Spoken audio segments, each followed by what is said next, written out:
Hola, mi nombre es Isabela, y si estás escuchando esto, probablemente creas en la justicia, como yo solía hacerlo. Crecí en una familia que sabía cómo aparentar. Sonrisas perfectas en cenas navideñas. Ropa impecable. Promesas que sabían a mentira. Pero el único que realmente me miraba como si yo importara era mi abuelo. Él era mi refugio, mi verdad. No éramos ricos, al menos no lo parecía. Pero él tenía algo más valioso que el dinero: sabiduría. Y sin que nadie lo supiera, me preparó para un futuro que yo no imaginaba. Me enseñaba cosas que ni mis padres se molestaban en explicarme: cómo ahorrar, cómo leer entre líneas, cómo ver la verdad detrás de las palabras. Decía, el verdadero legado no está en lo que dejas, sino en a quién se lo dejas. Cuando murió, pensé que había perdido mi último hogar, pero no sabía que su último acto de amor cambiaría todo. Porque cuando llegó el día del testamento y mi nombre no fue leído, todos pensaron que yo había sido olvidada. Todos, excepto él. Y esa fue la primera pista. El día del funeral fue gris, pero no por el clima. Hacía sol, un sol brillante, casi ofensivo, pero en mi pecho solo había nubes. Me puse el vestido negro más sencillo que tenía. Nada de joyas, nada de maquillaje. No por modestia, por respeto. Mi abuelo me decía que la verdad no necesita adornos. Y ese día, todo lo que sentía era verdad. La casa familiar estaba llena. Gente que no veía hace años. Tíos, primos, esposas de primos, todos vestidos de luto caro. Sus rostros tensos, sus abrazos fríos. Nadie lloraba realmente por él. Lloraban por lo que él podría haberles dejado. ¿Estás bien, Isa?, me preguntó mi prima Laura, sin siquiera mirarme a los ojos. Asentí. No quería hablar. No quería compartir mi duelo con gente que solo había vuelto por codicia. Durante el servicio, me senté sola, en la última fila. Observé cómo hablaban de él como si lo hubieran conocido de verdad, como si no lo hubieran ignorado los últimos años, cuando su salud empeoraba. Yo estuve allí cuando su memoria empezaba a fallar. Yo lo acompañé a las citas médicas. Yo fui quien leyó en voz alta para él cuando ya no podía hacerlo por sí mismo. Y ahora, yo era la invisible. Después de la ceremonia, en la recepción, todo fue sonrisas fingidas y comentarios vacíos. ¿Te acuerdas de mí?, me preguntó un tío que solo me conocía de fotos. Tú eras la calladita, ¿no?, comentó otro, con una risa falsa. Me sentía como una extraña en mi propia familia, pero algo en mi interior no me dejaba quebrarme. Había una voz, su voz, que me susurraba: observa, Isa. Mira con atención. El silencio revela más que las palabras. Entonces lo noté. El abogado de mi abuelo, el señor Méndez, me miraba desde una esquina, con una expresión que no encajaba con el resto. No era lástima, no era sorpresa, era complicidad. Y supe, en ese instante, que algo no estaba dicho todavía. La lectura del testamento se haría en privado. Así lo había dejado especificado el abuelo. Solo los herederos directos estaban invitados. Mi nombre, como de costumbre, no aparecía en la lista. Cuando llegué a casa esa noche, tenía el corazón hecho nudos.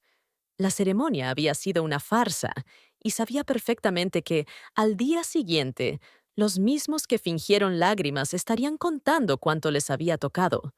Yo no esperaba nada, nunca lo hice. Pero el dolor de sentirse excluida dolía más que la falta de dinero. A la mañana siguiente, me desperté con un mensaje del despacho de abogados. No lo esperaba. Señorita Isabel, el señor Méndez desea verla hoy a las 4 p.m. en privado. Motivo: asunto legal pendiente. Mi cuerpo se tensó. ¿Qué podía hacer? Llegué puntual. El despacho era un edificio antiguo del centro. Mármol en la entrada, pasillos silenciosos. Todo olía a papel viejo y poder. El señor Méndez me recibió de pie. Me estrechó la mano con firmeza, pero con una leve sonrisa.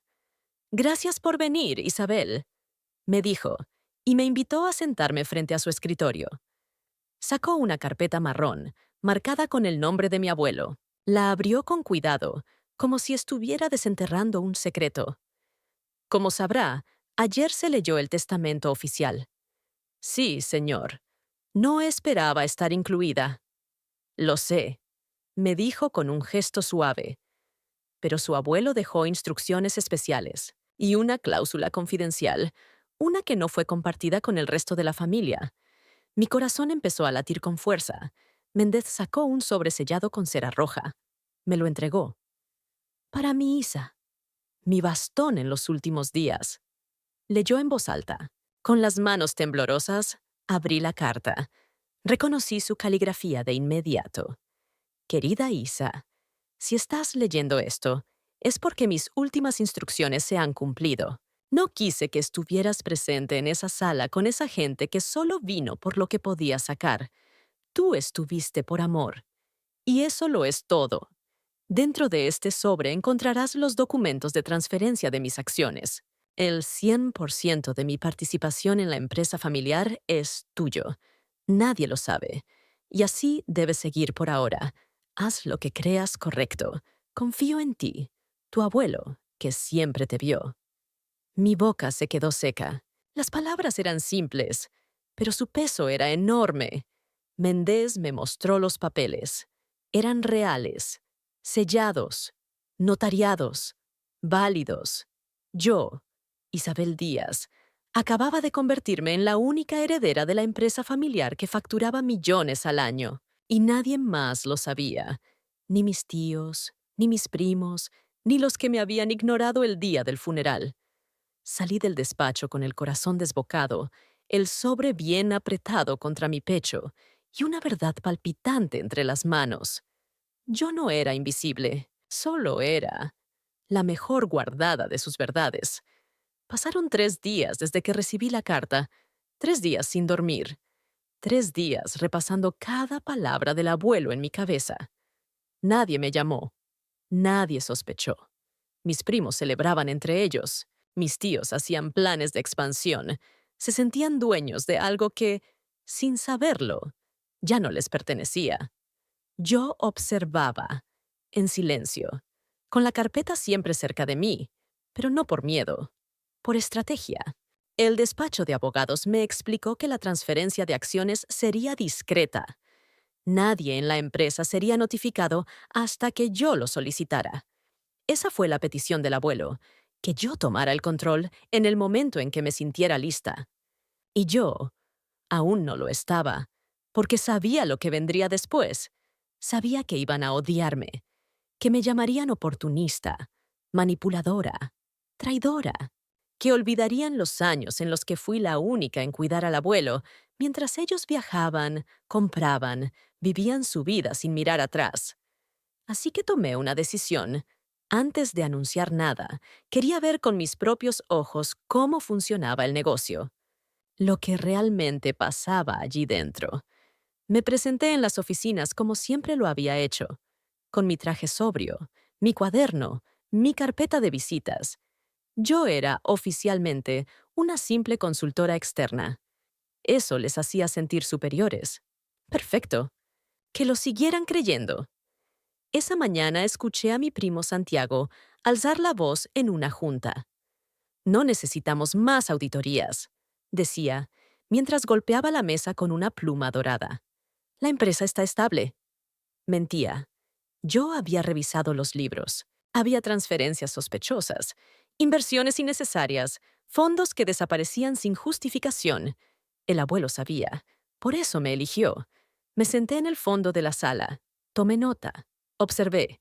La empresa era un circo, y ellos, los payasos que creían dirigir el show. Al salir, Santiago se me acercó con su sonrisa falsa de siempre. ¿Sigues viniendo? ¿Qué compromiso? El deber llama, respondí con serenidad. No entiendo para qué, dijo, y se inclinó para susurrarme. Ya sabes que aquí nadie te toma en serio. Le sonreí. Una sonrisa serena, helada, peligrosa. Y por primera vez, él retrocedió medio paso. Sintió algo. No sabía qué, pero lo sintió. Volví a casa esa noche con una decisión firme. Ya no iba a observar. Ahora sí estaba lista. Iba a hablar. Iba a hacer temblar los cimientos de esa empresa. Pero lo haría a mi manera, con pruebas, con poder y con la verdad de mi lado, porque no hay silencio más fuerte que el de quien sabe exactamente cuándo romperlo. La mañana en que decidí revelarlo todo, el cielo estaba despejado. Era un día común para cualquiera, menos para mí. Yo sabía que, cuando ese día terminara, ya nada sería igual. Llegué a las oficinas con paso firme y mirada limpia, mi ropa impecable, mi cabello recogido, y en las manos, la carpeta que contenía la verdad. Nadie notó nada extraño. Era la misma mujer que siempre habían ignorado, subestimado, apartado de las decisiones. Y eso jugaba a mi favor. Había convocado una reunión urgente con los socios y familiares accionistas, usando el nombre del bufete de abogados. Eso les dio curiosidad y también desconfianza. Perfecto. Cuando entré en la sala de juntas, todos ya estaban allí.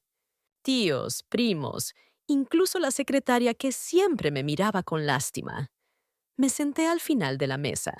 Saqué una hoja con el membrete del despacho legal. La deslicé hacia el centro. Esto, dije, es una declaración firmada por el fundador de esta empresa. ¿Nuestro padre? Preguntó mi tío Luis con una ceja alzada. Sí, y también mi abuelo, respondí, con voz firme. Al principio, nadie reaccionó.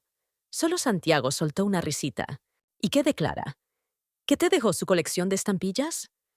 Ignoré la burla. Tomé otra hoja. Esta es la cláusula secreta de su testamento, validada y registrada. En ella se establece que, en vida, transfirió todas sus acciones a mi nombre. ¡Eso es imposible!, saltó Carmen, una de mis primas. Papá nunca haría algo así sin decirnos. Lo hizo, dije con calma, porque sabía lo que ustedes eran capaces de hacer cuando se trata de dinero. ¡Mientes!, gritó Luis. No, dije, y saqué la tercera hoja. Aquí está el certificado de transferencia notarial, con su firma y la del abogado. Revisen la fecha. Es anterior a su fallecimiento. La sala cayó en un silencio espeso. Solo se escuchaba el roce de las hojas entre dedos temblorosos. Algunos se quedaron blancos, otros rojos. Todos en shock. ¿Qué piensas hacer?, preguntó Santiago, con la voz ahogada. Asumir lo que me corresponde, dije. El control total de la empresa, la dirección, las decisiones, todo, desde hoy. Mi voz no temblaba, mis manos tampoco, porque ya no era la nieta sumisa, ya no era la empleada invisible, era la heredera, era la dueña. Me levanté, y si alguno tiene objeciones, puede hacerlo legalmente, agregué, pero sepa que no ganará. Cuando salí de la sala, todos me miraban como si nunca me hubieran visto antes, y, en verdad, era así. Por primera vez, me estaban viendo. Las siguientes horas fueron un huracán de llamadas, susurros, discusiones a puerta cerrada. Yo no asistí a ninguna. No tenía que hacerlo. En lugar de eso, recorrí los pasillos de la empresa como nunca antes lo había hecho. No como empleada, no como la nieta buena que servía café, como la dueña. Y cada paso lo daba con una certeza que retumbaba en el suelo. Pasé frente a la oficina de Santiago y escuché su voz alterada por teléfono. Pero no lo sabíamos. Nadie sabía nada. ¿Y ahora qué hacemos?, sonreí. Eso era exactamente lo que quería, que sintieran el peso del desconcierto, el vértigo de la pérdida, la impotencia de saber que ya no podían hacer nada. Mi primer acto oficial fue sencillo, pero contundente. Envié un correo masivo con el asunto, comunicado interno de presidencia. Dentro, apenas 3 líneas. A partir de hoy, asumo la presidencia de la empresa conforme a la cláusula registrada en el acta notarial. Me reuniré con cada uno de ustedes durante la semana. Gracias por su compromiso con el legado de nuestro fundador. Lo firmé con mi nombre completo. Nada de títulos. No necesitaba adornos. El poder ya estaba en mi firma. La reacción no tardó. Algunos empleados me escribieron en privado para felicitarme, otros para pedir disculpas por haberme subestimado, y unos pocos, los más cobardes, simplemente guardaron silencio. Lo importante era que todos ahora sabían. Mi tío Luis intentó resistirse. Envió una carta firmada por su propio abogado, cuestionando la validez del testamento. El mío respondió en menos de 3 horas, con documentos, fechas, grabaciones y un archivo adjunto donde el propio abuelo reconocía en video su decisión. La voz del abuelo diciendo mi nombre, con orgullo, retumbó en sus oficinas como una sentencia. Luis se retiró del consejo directivo al día siguiente. Santiago se encerró por 2 días, tratando de negociar con otros socios. Nadie lo siguió, porque ya no tenía lo más importante, influencia. Y yo empecé a reconstruir el imperio desde la verdad, no por venganza, no por rabia, sino porque ese legado lo merecía, porque alguien tenía que hacerlo bien y porque yo era la única que de verdad lo había amado hasta el final. El despacho de mi abuelo seguía intacto, como si él aún pudiera volver en cualquier momento. Sus libros, perfectamente alineados, su pipa sobre el escritorio, la foto antigua en blanco y negro donde aparecía con mi abuela, jóvenes, orgullosos, de pie frente al primer local de la empresa. Entré sola, cerré la puerta y me senté en su silla. Era grande, pesada, hecha a medida, como todo lo que él construyó. Sobre la mesa, los documentos del traspaso seguían abiertos. Todo lo que era suyo, ahora era mío. Y sin embargo, lo que más me importaba estaba dentro de un pequeño sobre marrón, sellado con cera, con mi nombre escrito de su puño y letra. Lo abrí con cuidado. Dentro había una carta. Mi querida Emma, si estás leyendo esto, es porque ya sabes la verdad. Tal vez estés confundida. Tal vez te preguntes por qué te elegí a ti y no a los demás. La respuesta es simple. Porque tú cuidaste de lo que en verdad importa. No te dejaste tentar por el dinero. No pediste nada. No esperabas nada. Pero estuviste ahí, día tras día, con tu mano firme, con tu paciencia infinita, con ese corazón que todos pasaron por alto. Yo no pasé por alto nada, Emma. Yo te vi. Vi cómo escuchabas mis historias aunque ya las sabías de memoria. Vi cómo me tapabas cuando me dormía en la silla. Vi cómo leías en silencio junto a mi cama, cuando creías que dormía.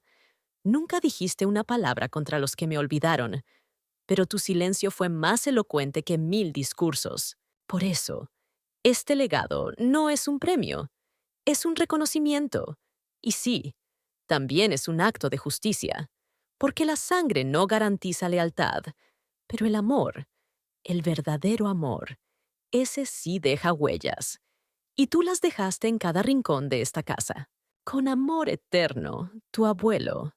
Lloré, pero no con tristeza. Lloré con gratitud, con dignidad, con esa mezcla de dolor y consuelo que solo da la verdad cuando llega por fin, después de tanto silencio.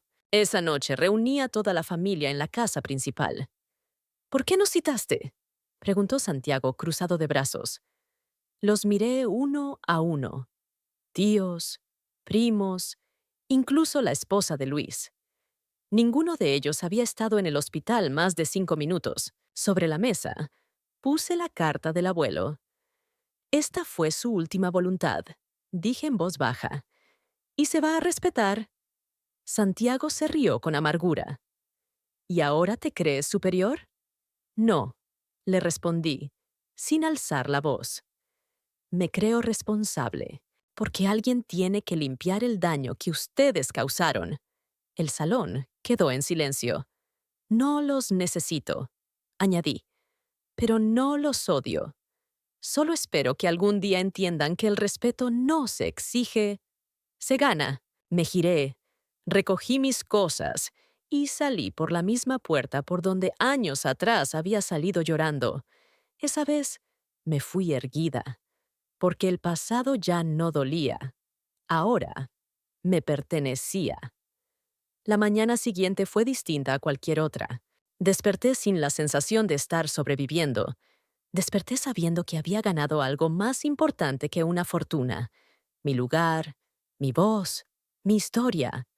Los medios locales empezaron a hablar del caso, no por escándalo, sino porque la empresa familiar que todos conocían ahora tenía una nueva presidenta, una mujer joven de rostro sereno que llevaba el apellido con una dignidad que nadie esperaba.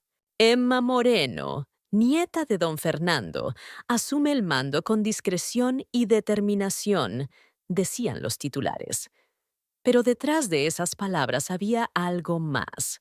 Había una advertencia para quienes alguna vez me ignoraron. Comencé a trabajar en la empresa desde el día 1, no como heredera, sino como gestora. Cambié los cuadros de los pasillos, modernicé los sistemas, llamé a los empleados uno por uno. Les pregunté qué necesitaban, qué ideas tenían, qué fallaba. Y cada respuesta que recibí fue anotada, considerada, aplicada. En menos de 3 meses, los números mejoraron. La gente hablaba de una nueva era. Y muchos, sí, muchos, se acercaron a pedirme disculpas. Algunos de mis primos intentaron volver. Me llamaban. Me escribían. Me dejaban regalos en la oficina. Pero yo ya no era esa chica silenciosa que limpiaba la cocina en Navidad mientras ellos brindaban en el comedor. Yo era la dueña del comedor ahora, y si algo había aprendido de mi abuelo, es que el respeto se construye en los actos, no en las palabras vacías. Una tarde, al salir de una reunión, encontré a Luis en el estacionamiento. Estaba ahí, con el mismo gesto altanero de siempre, pero sus ojos ya no tenían el brillo de antes. «Solo quiero hablar», dijo. «Tal vez podamos llegar a un acuerdo». Me quedé en silencio unos segundos. Observé su traje arrugado, su postura derrotada, la forma en que apretaba los labios buscando controlar su frustración. «Ya llegamos a un acuerdo», respondí. «Lo firmó el abuelo. Y tú también, aunque no lo sepas». Luis me miró sin entender. «El día que decidiste dejarme sola en el hospital, ese día firmaste tu ausencia». Me di la vuelta, y sin mirar atrás, me fui. Porque el pasado ya no pesaba, porque el dolor ya no mandaba, y porque finalmente había comprendido algo más poderoso que el perdón. No todos merecen una segunda oportunidad, pero tú siempre mereces darte una primera. Nunca imaginé que una sola carta pudiera cambiarlo todo, que el susurro de un abogado en un despacho tranquilo me devolvería la voz que tantos años me hicieron sentir que no merecía. Pero ahora lo entiendo.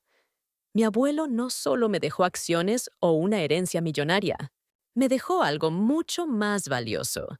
Me dejó escrita, me dejó reconocida, me dejó elegida. Durante años pensé que no importaba, que si me ignoraban, si me hacían sentir invisible, era porque algo en mí estaba mal. Pero estaba equivocada. No era que yo no valiera, era que ellos no sabían mirar. Mi abuelo sí supo, y eso bastó. Hoy la empresa prospera. Tengo una oficina con grandes ventanales y una placa que dice Presidenta Ejecutiva. Pero más allá del título, cada mañana cuando llego, me siento la niña que servía jugo en silencio. Y sonrío, porque esa niña ya no existe. En su lugar está una mujer que conoce su historia, que honra su dolor y que jamás volverá a pedir permiso para existir. A veces pienso en la cláusula secreta del testamento, en cómo esa línea escrita a mano en una hoja de papel selló mi destino. Otros lo vieron como una sorpresa. Yo lo sentí como justicia. Mi nombre estaba ahí. Claro, innegable, irrevocable, así como ahora lo está en mi propia vida. Ya no espero que nadie me nombre. Ahora soy yo quien escribe cada capítulo. Y lo mejor es que apenas estoy comenzando.